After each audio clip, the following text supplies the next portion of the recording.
Between Kyalami in January and Long Beach in March, peace fortunately broke out in the Formula One family. Skirts were banned.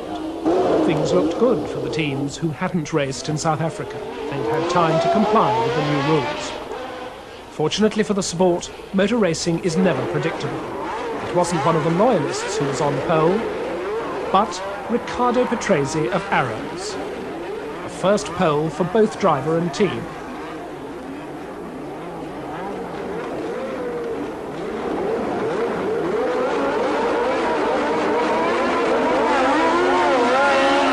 It was Patrese who took up the early running in fine style. And behind him, Jones and Reutemann.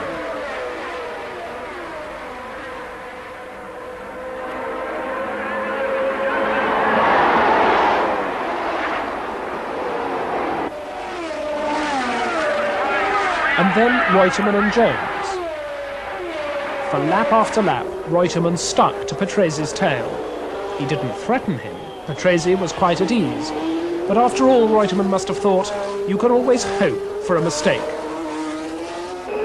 Not that Ferrari were out of the running. Didier Pironi, having overtaken both Piquet and Villeneuve, was now fourth. As for Renault's Alain Prost, this was not to be his race. He went out early, to De Cesaris, who was to see the record for most crashes in a single year.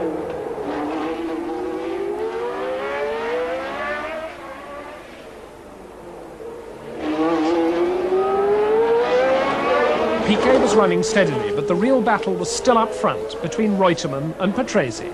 Greatly matured since his early wild and woolly days, Patrese was driving a superb race. But not long after, Piquet, doing a Reutemann on Pironi, lined up to pass him.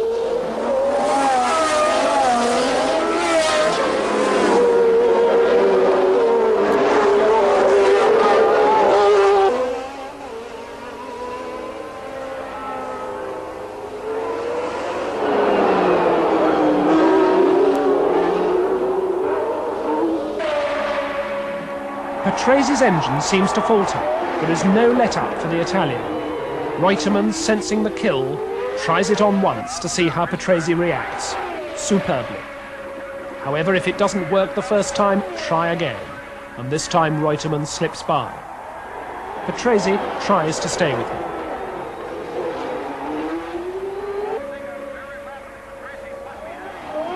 But now Jones, too, challenges and goes through.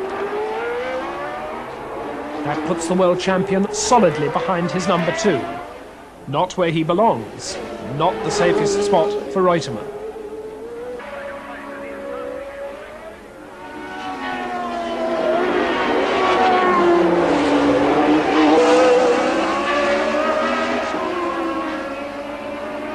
The unhappy Patrese makes 2 pit stops and then quits. The race is a third over. The pattern is established. 2 Williams up front, and Jones teasing Reutemann.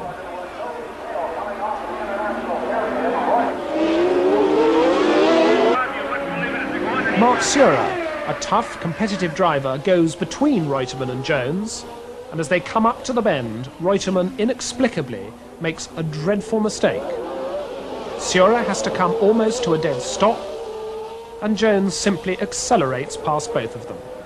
The rest is history. Piquet is a serene third. Eddie Cheever takes his Tyrrell into 5th.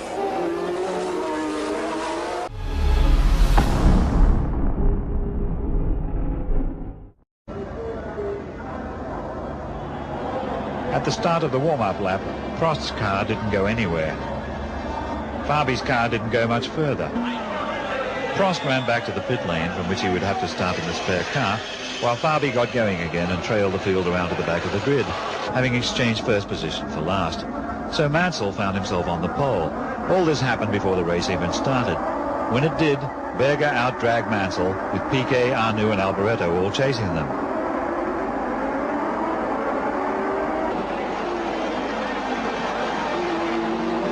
Senna was left standing, his transmission shot. So it was Berger, Mansell, Piquet, Arnoux and Alboreto.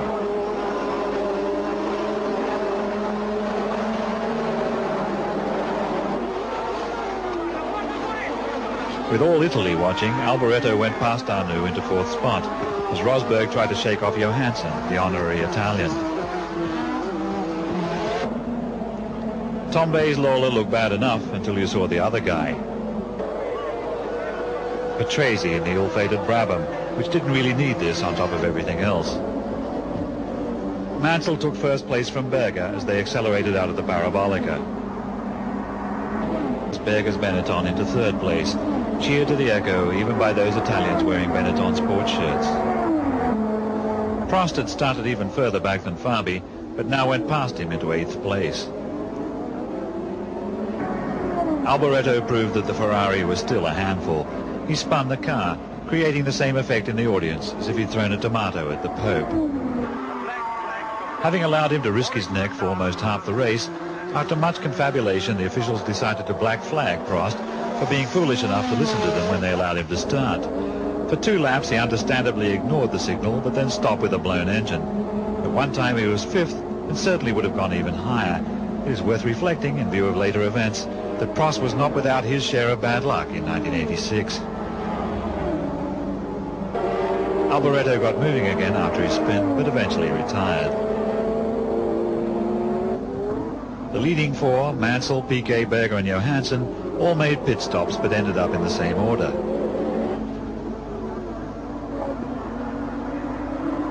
Piquet, however, now saw the possibility of demoting his teammate to 2nd place. In the days of team orders, this sort of racing between colleagues was never allowed to happen, to the sport's great loss. It's one of the ways in which Grand Prix racing has definitely improved, although Mansell might not exactly have been ecstatic when Piquet went by into the lead. Fabi went out in the middle of the Gobi Desert. Piquet took the checkered flag, with Mansell 2nd, followed home in 3rd place by Johansson's Ferrari. The 2 Williams Hondas looked very dominant indeed. But Piquet made it clear that being on the team didn't make him happy about sharing what he knew with his teammate. It's very difficult to race a championship with somebody that is very good like Nigel and have the same car, have the same information, knows everything about me, and know all my tricks, and know. Patrese get away wheel to wheel with Mansell taking the corner. This is Alain Prost getting a bit crossed up and Senna going past him. Down to the hairpin for the first time, it was Mansell, Patrese, Senna, Prost, Berger and Moreno. But on Aguri Suzuki's Lola, a fuel line broke and the whole car went up.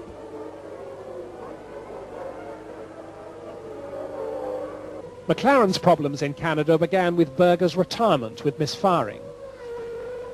Meanwhile, Alain Prost's gearbox wasn't right. Listen to him looking for gears. So he was passed by Alesi, and then Nelson Piquet came up into his mirrors, and the Benetton went by as well. Now a rare occurrence, Ayrton Senna slowing. He too was misfiring. And the Alesi-Piquet-Prost battle came past. This is the view Prost had of Piquet disposing of Alesi for 3rd place. And then he follows through himself. In the slipstream, pedal to the metal, and out of the slipstream and past his teammate. But Senna's race was run. The World Championship leader was out of the Canadian Grand Prix.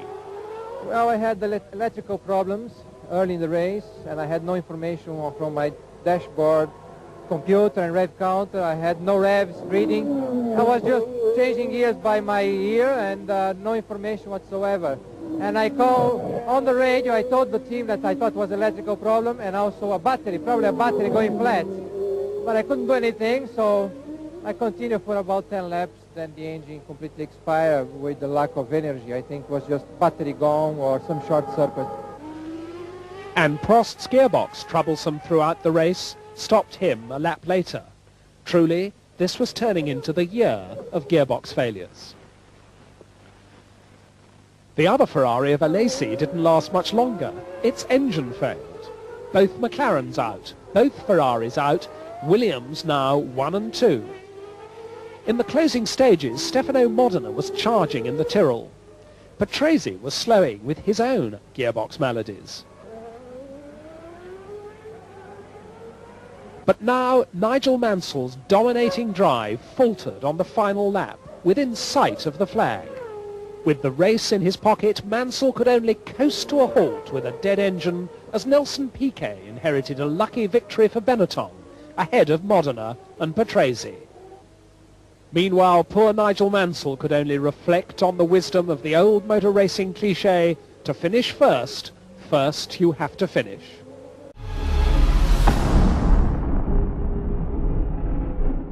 Mansell was a little more alert as he lined up to take third place on the grid behind Senna and Berger. Once again, Senna made the perfect start. Unlike his teammate who relied on the McLaren's superior engine power to make up for his mistake, Prost had a terrific getaway from fourth position, but he couldn't split Mansell and Berger.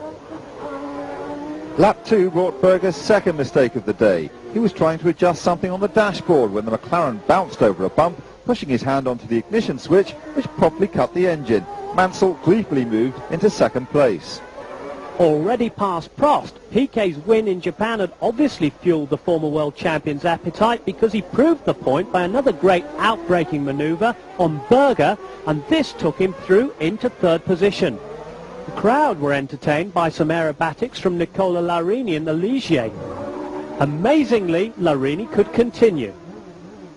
Riccardo Patrese had a huge moment at the first corner when Gianni Morbidelli's Minardi blew up in front of him. Consummate skill relieved the danger. On lap 43, Mansell span into an escape road without forfeiting his second place, but losing ground on Senna. That was the Ferrari's way of telling him he needed new tyres. The pit crew rose to the task brilliantly, although he dropped from third to fifth place in the process.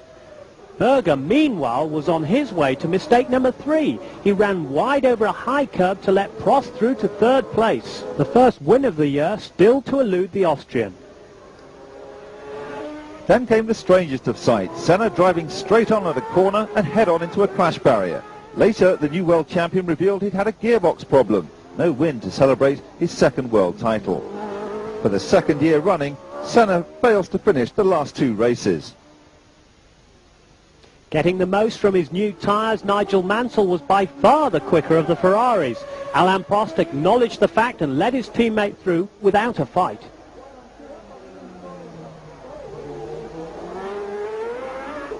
Nelson Piquet hadn't stopped for tyres, and at times it showed. At least the escape road was wide enough to let him rejoin the circuit proper without losing his lead. With 8 laps to the flag, it was all Piquet versus Mansell. The former Williams teammates were putting on a grandstand finish worthy of the last race of the season, which kept the crowd enthralled up to the last minute. Mansell broke lap record after lap record as he closed on the Brazilian.